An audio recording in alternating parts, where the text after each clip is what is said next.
है आपका हमारे स्पेशल प्रोग्राम आमने सामने में। मैं प्रांशी राठौर एक बार फिर से आपके बीच हाजिर हूँ। बात करेंगे उत्तर प्रदेश के विधानसभा चुनाव के बाद किस तरीके से समाजवादी पार्टी में जो उथल पुथल मची हुई है वो जग जाहिर होती हुई नजर आ रही है। चाचा और भतीजे के बीच की तकरार अब तक खत्म होने का नाम नहीं ले रही है, लेकिन कुछ तस्वीरें और वीडियोस ऐसी भी सामने आई हैं हाल ही में जिसे देखकर अब कयास लगाना शुरू हो गया है कि एक बार फिर से चाचा और भतीजे एक दूसरे के साथ खड़े होते हुए नजर आ सकते हैं। हम बात कर रहे हैं समाजवादी पार्टी के बारे में। समाजवादी पार्टी जिसने हार का सामना किया, भारतीय जनता पार्टी जो एक बार फिर से उत्तर प्रदेश में आ चुकी है। मुख्यमंत्री योगी आदित्यनाथ एक बार फिर से इस पद को बेहतरीन तरीके से संभालते हुए नजर आ रहे हैं, लेकिन इस दौरान देखने को मिल रहा है कि सपा अध्यक्ष अखिलेश यादव ने कुछ ऐसी हरकतें की, कुछ ऐसे फैसले लिए जिससे कि नाराज हो गए उनके चाचा प्रसपा प्रमुख और सपा विधायक शिवपाल सिंह यादव। समाजवादी पार्टी के संरक्षक मुलायम सिंह यादव के परिवार के सदस्य अलग अलग तरीके से फैसले लेते हुए नजर आ रहे हैं और एक दूसरे से दूरी बनाते हुए देखे जा रहे हैं। और इस वक्त मुलायम सिंह यादव के परिवार के सदस्य अलग अलग जगह पर खड़े हुए दिखाई दे रहे हैं। हम बात करेंगे यादव परिवार के बारे में आज हमारे इस प्रोग्राम में, और हमारे साथ चर्चा करने के लिए मौजूद हैं इस वक्त हमारी सहयोगी कशिश। आपका स्वागत है हमारे इस प्रोग्राम में।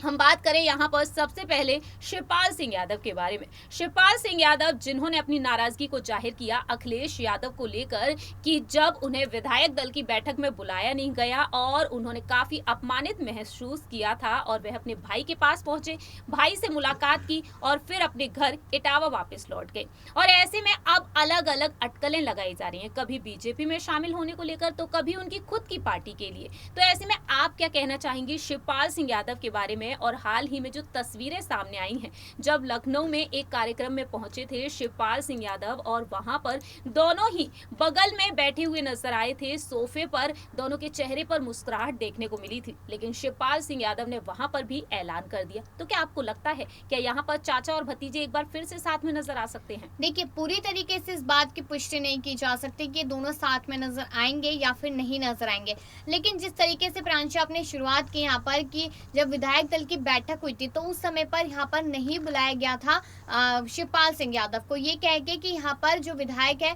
उनकी यहाँ पर मीटिंग चल रही है, सहयोगी दलों की मीटिंग नहीं चल रही। लेकिन एक वरिष्ठ नेता होने के हिसाब से अखिलेश यादव को अपने चाचा शिवपाल को बुलाना चाहिए था। अब वहीं से ही मनमुटाव चालू होता गया और यहाँ पर दोनों तरफ से किसी ने बात करने की कोशिश नहीं की। यहीं से धीरे धीरे करके वो मिसअंडरस्टैंडिंग का दौर इतना ज्यादा बढ़ गया कि आज हम वो हालात देख रहे हैं कि चाचा और भतीजा दोनों एक तरफ मतलब एक दूसरे की तरफ देखना पसंद भी नहीं करते। लेकिन जिस तरीके से लखनऊ में शादी समारोह में वो पहुंचे और उसके बाद दोनों के चेहरे पे मुस्कुराहट थी, तो कहीं ना कहीं माना जा सकता है ये एक इशारा है एक तरफ कि हो सकता है आने वाले टाइम में ये दोनों दोबारा से मुलाकात हो इनकी और उसके बाद बातचीत भी शुरू हो जाए, तो ऐसे कयास लगाए जा सकते हैं।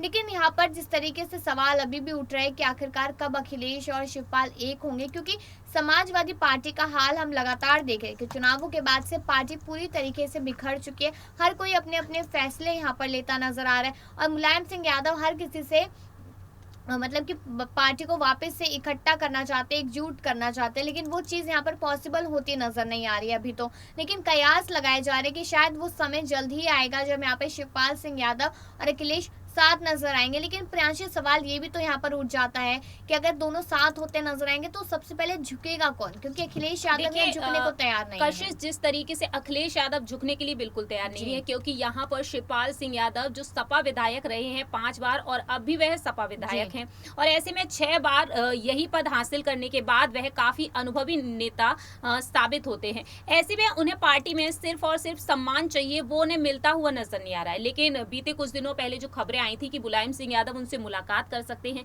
अखिलेश यादव ने भी मुलायम सिंह यादव से विचार विमर्श किया है जब सीएम योगी आदित्यनाथ से उन्होंने मुलाकात की। हालांकि ये एक शिष्टाचार मुलाकात थी, लेकिन अखिलेश और शिवपाल की जो मुलाकात है वह शिष्टाचार मुलाकात नहीं रही, क्योंकि इस शादी में जब वह पहुंचे, लखनऊ में एक शादी समारोह में वह पहुंचे और उस दौरान जब उनसे कहा गया कि वह दूल्हा और दुल्हन को आशीर्वाद देने के लिए मंच पर चले, तो उस दौरान शिवपाल सिंह यादव और अखिलेश यादव मुस्कुरा गए थे। अखिलेश यादव के साथ वह मंच पर नहीं गए क्योंकि उन्होंने एक बात कही थी कि अब हम अलग अलग पार्टी से हैं। तो ऐसे में जाहिर होता है कशिश कि शिवपाल सिंह यादव अब पूरी तरीके से तैयार हैं परिवार से अलग हटकर, समाजवादी पार्टी से अलग हटकर अपना खुद का मोर्चा तैयार करने के लिए। जी। लेकिन बात की जाए यहाँ पर कशिश समाजवादी पार्टी के कद्दावर नेता आजम खान के बारे में, तो आप क्या कहना चाहेंगी? आजम खान को लेकर आपको क्या लगता है, क्या वह समाजवादी पार्टी में आएंगे? जिस तरीके से उन्होंने शर्तें रखी हैं और मुलायम सिंह यादव उन पर विचार विमर्श कर रहे हैं। देखिए मुझे ऐसा लगता है कि जो मुलायम सिंह यादव है वो कहीं ना कहीं वो शर्तें मानते ज़रूर नजर आएंगे, क्योंकि उन्हें भी ये बात मालूम है, उन्हें भी पता है कि अब समाजवादी पार्टी का जो हाल हो चुका है उसको वापस से ठीक करने के लिए एक ऐसी कद्दावर दिग्गज नेता की ज़रूरत है। क्योंकि हमने आजम खान को देखा है कि किस तरीके से वो हमेशा स्टैंड करते नजर आते थे, वो हमेशा विपक्षियों का मुंह तोड़ जवाब देते थे। वो भले ही वो खुद एक विपक्ष में हो, लेकिन फिर भी दूसरी पार्टियों को मुंह तोड़ जवाब देना वो आजम खान से सीखना चाहिए हर किसी को, तो वो काबिले तारीफ है वो चीज़। तो यहाँ पर अगर आजम खान की रिहाई होकर जब वो वापस यहाँ आते हैं तो कहीं ना कहीं जो शर्तें हैं उनकी वो मानी जा सकती है। मैं ये नहीं कहती कि पूरी शर्तें मानी जाएगी, लेकिन हाँ, अगर 4 शर्तें हैं तो उनमें से कोशिश पूरी करेगा सपा, यहाँ पर सपा पार्टी कोशिश करेगी कि एटलीस्ट 2 शर्तें तो यहाँ पर मानी जाए आजम खान की, जिससे कि वो पार्टी में रहे। वरना क्योंकि जब शिवपाल सिंह यादव से मुलाकात हुई थी आजम खान की, तब किस तरीके से कयास लगाए जा रहे थे कि शायद हो सकता है दोनों अपनी अलग पार्टी बनाए, या फिर शायद प्रसपा को ही मजबूत करे, या फिर दोनों कांग्रेस या बीजेपी, इस तरीके के लगातार कयास लगाए जा रहे थे। लेकिन उम्मीद ये हो सकती है कि वो सपा में ही रहे और सपा में उनकी शर्तों को माना जाए और उनको वो सम्मान मिले जो सम्मान शायद यहाँ पर शिवपाल सिंह यादव को नहीं मिला। तो इस तरीके की उम्मीद हम लगा सकते हैं। कशिश, अगर यहाँ पर शिवपाल सिंह यादव से हटकर बात की जाए, अहम यहाँ पर समाजवादी पार्टी से हटकर अपनी एक अलग पहचान बनाने में जुटी हुई हैं मुलायम सिंह यादव की छोटी बहू अपर्णा विष्ट यादव, जो कि भारतीय जनता पार्टी में शामिल हुई। 19 जनवरी के दिन उन्होंने सदस्यता ली थी इस पार्टी की और अब यहाँ पर उनके समर्थक इंतजार कर रहे हैं सिर्फ और सिर्फ इस चीज का कि आखिरकार कब उन्हें कोई जिम्मेदारी दी जाएगी, कब उन्हें कोई शानदार पद दिया जाएगा। क्योंकि अब तक अध्यक्ष को लेकर यहाँ पर लोग उम्मीद बनाए हुए बैठे थे कि मंत्रिमंडल का जब गठन किया जाएगा, सीएम योगी आदित्यनाथ के नए मंत्रिमंडल का जब गठन हुआ उसमें भी उनको शामिल नहीं किया गया। तो ऐसे में अब जो अंदरूनी सूत्रों के मुताबिक जो खबरें आ रही हैं, जो दावे किए जा रहे हैं कि लोकसभा के चुनाव के लिए उन्हें तैयार किया जा रहा है, तो क्या आपको वाकई में लगता है कि योगी सरकार उन्हें बहुत ही जल्दी ये जिम्मेदारी सौंप देगी? देखिए मैं पूरी तरीके से तो नहीं कह सकती, बट हाँ, मैं ये इतना साफ साफ कह सकती हूँ कि अपर्णा यादव इस वक्त एक खुद के मतलब बलबूते पे काफ़ी बड़ी हस्ती बन चुकी है। लोग उन्हें जानते हैं। अब एक छोटी बहू के नाम से इतना नहीं जानते जितना खुद उनके नाम अपर्णा बिष्ट यादव से उन्हें जाना जाता है बीजेपी में आने के बाद, जो उनको पहचान मिली है। तो बीजेपी को इसलिए वो हमेशा बीजेपी का शुक्रिया अदा करती हुई नजर आती है। मंत्रिमंडल की बात हुई, प्रदेश अध्यक्ष की बात हुई, बहुत सारे पदों को लेकर यहाँ पर बात हुई और लगातार खबरें आती है कि एक बड़ी जिम्मेदारी उनको दी जा चुकी है।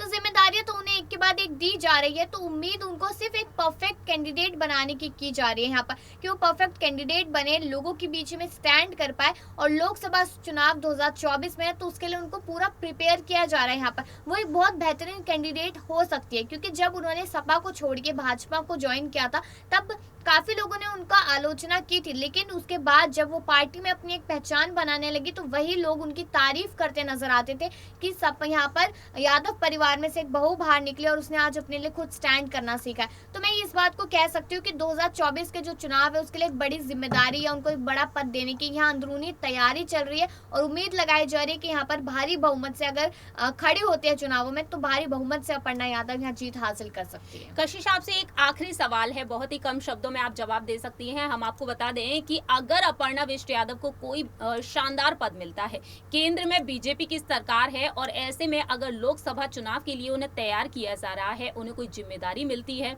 तो ऐसे में मुलायम सिंह यादव का जो परिवार है, जो इस वक्त अपर्णा बिष्ट यादव के फैसले से जहां एक तरफ हैरान होते हुए नजर आए, लेकिन दूसरी ही तरफ खुशी भी जाहिर करते हुए नजर आए, क्योंकि उन्होंने अपर्णा बिष्ट यादव को आशीर्वाद भी दिया। अगर उन्हें कोई बड़ा पद मिलता है तो अखिलेश यादव के लिए वह किसी झटके से कम नहीं होगा और ना ही उनकी जो जेठानी है डिंपल यादव के लिए भी। और ऐसे में आप क्या कहना चाहेंगे, अगर उन्हें कोई पद मिलता है तो समाजवादी पार्टी खुश होती हुई नजर आएगी? यहाँ पर उन्हें बहू के लिहाज से देखते हुए वह खुश होंगे या फिर नहीं? देखिए, समाजवादी पार्टी यहाँ खुश नहीं होगी, सिंपल सी बात है। अगर मैं शॉर्टकट में इसका जवाब दूं तो यहाँ पर समाजवादी पार्टी खुश नहीं होगी, यहाँ पर अखिलेश यादव भी खुश नहीं होंगे। यहाँ पर मुलायम सिंह यादव वैसे ही आशीर्वाद देते दिखाई देंगे जैसे वो पहले दिखाई दिए थे, क्योंकि वो भी एक अनुभवी नेता है। उनको पता है कि समाज में किस तरीके से रहना है, किस तरीके से चलना है। तो अपनी बहू के हिसाब से आशीर्वाद देंगे कि आपने विजयी भव किया, जिस तरीके से उन्होंने लास्ट टाइम भी किया था। तो यहाँ पर मुलायम सिंह यादव उनको आशीर्वाद देंगे और उनकी खुशी में खुश होते नजर आएंगे। बिल्कुल ठीक कहा आपने। मुलायम सिंह यादव जो एक अनुभवी नेता हैं, जिन्होंने राजनीति की दुनिया में काफी कुछ किया है और उनके अनुभव की सभी तारीफ करते हुए नजर आते हैं। विपक्ष के साथ उनका बेहतरीन बॉन्ड देखने को मिलता है। जाते जाते आपको बताना चाहेंगे अपर्णा बिष्ट यादव के बारे में। अपर्णा बिष्ट यादव को लेकर, उनके पद को लेकर जो मांग की गई, हमने देखा विधानसभा चुनाव के बाद की बैनर लगे हुए नजर आए थे कुछ जगह पर, जब अपर्णा बिष्ट यादव को राज्य मंत्री कहा गया। लेकिन दूसरी ही तरफ अपर्णा बिष्ट यादव को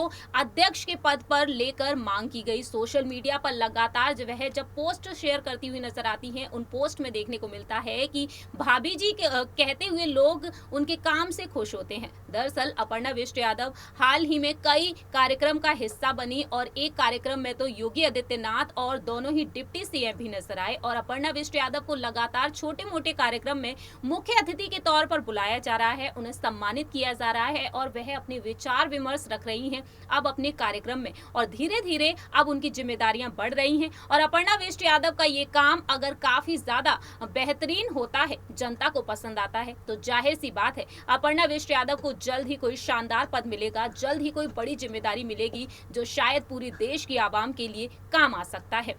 कशिश, शुक्रिया हमारे साथ इस प्रोग्राम में जुड़ने के लिए। हमारे इस आमने सामने प्रोग्राम में आज इतना ही। बाकी की तमाम अपडेट्स के लिए आप देखते रहिए नेक्स्ट 9 न्यूज। नमस्कार।